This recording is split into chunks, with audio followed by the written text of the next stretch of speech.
If movement is so beneficial and helps us, why is it that we are so resistant to regular movement?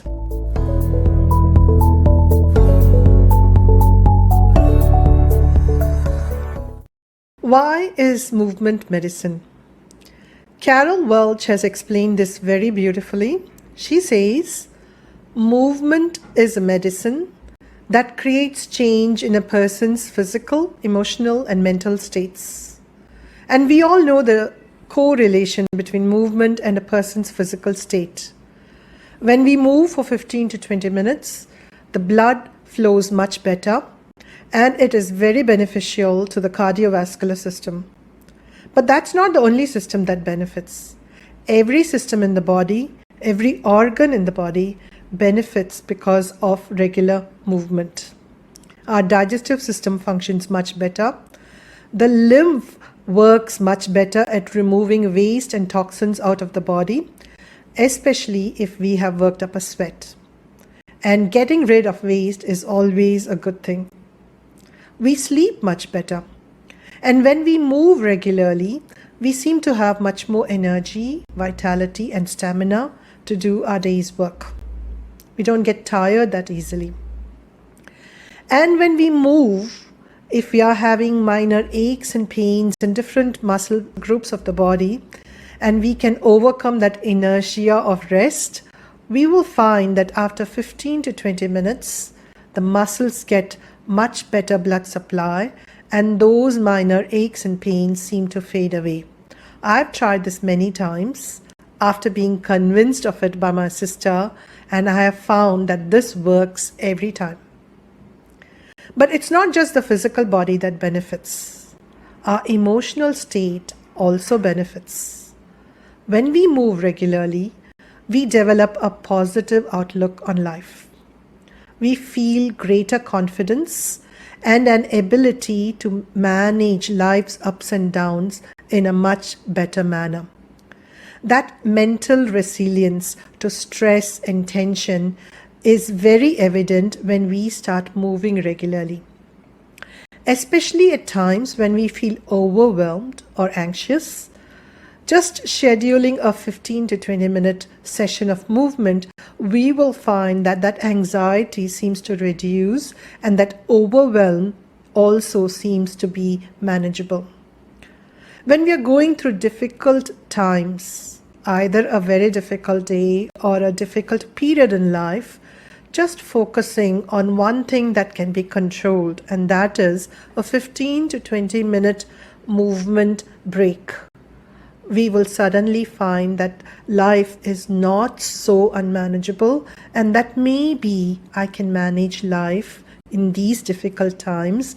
That feeling of confidence that things will turn out to be for the better is something that we experience. And I know from personal experience that in difficult times when nothing seems controllable or manageable, and when life seems very daunting, that movement gives us that faint glimmer of hope, and that is a very precious thing to have, especially in that time.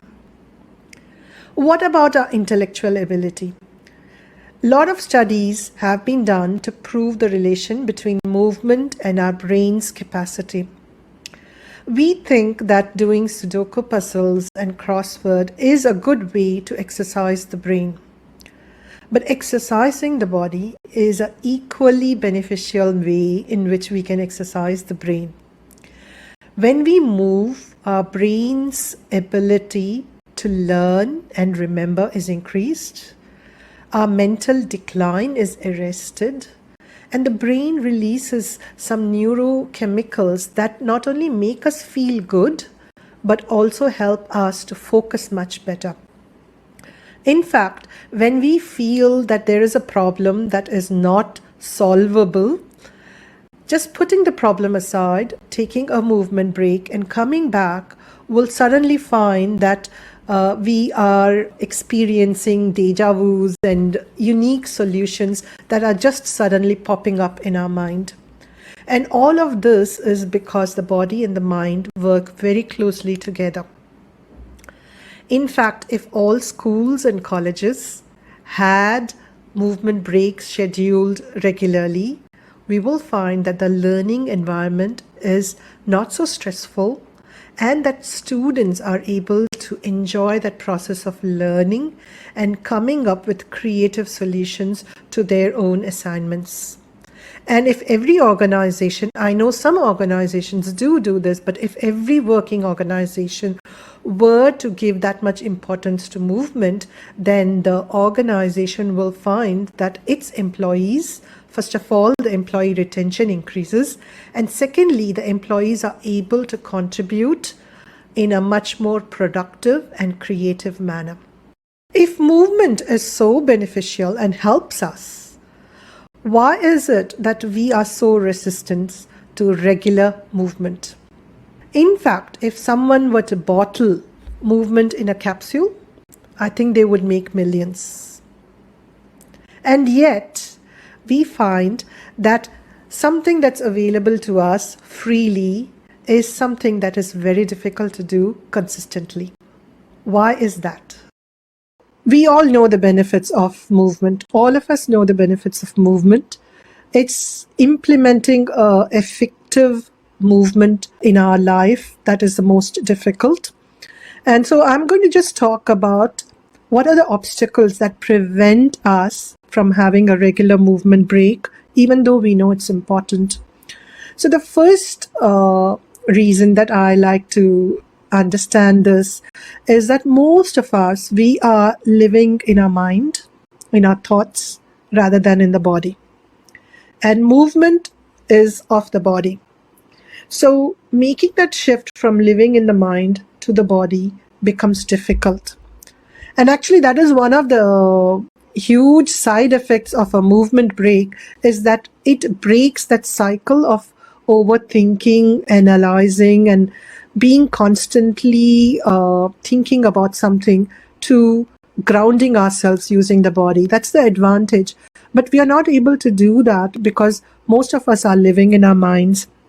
And the way to overcome this is to think of the movement that we enjoyed when we were very young. What are those movements?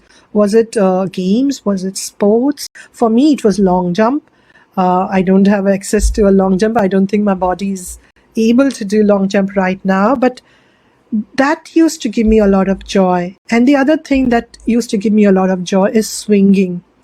And though I have left long jump by the side of the road, I still continue to use swings as a way of movement break. And wherever I see a swing, I like to go and swing and feel that sway of the swing. It's a very delicious feeling.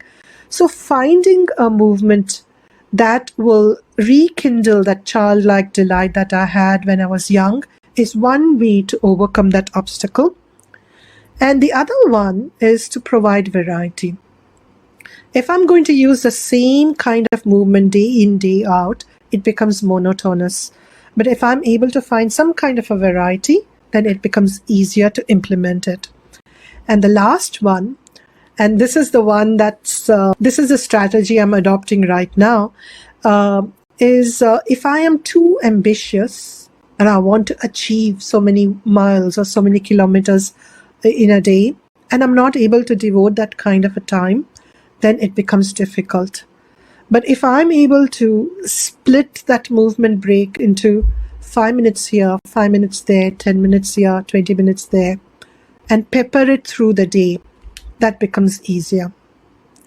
And just something as simple as attending our meetings while standing on the computer, when we are meeting people through Zooms or any online platforms, and even face-to-face, if we can switch 20 minutes of standing meetings. First of all, the meetings will get over earlier.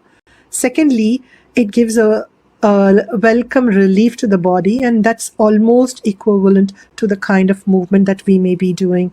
So things like these can make making movement a part of our life easier and get rid of the obstacles.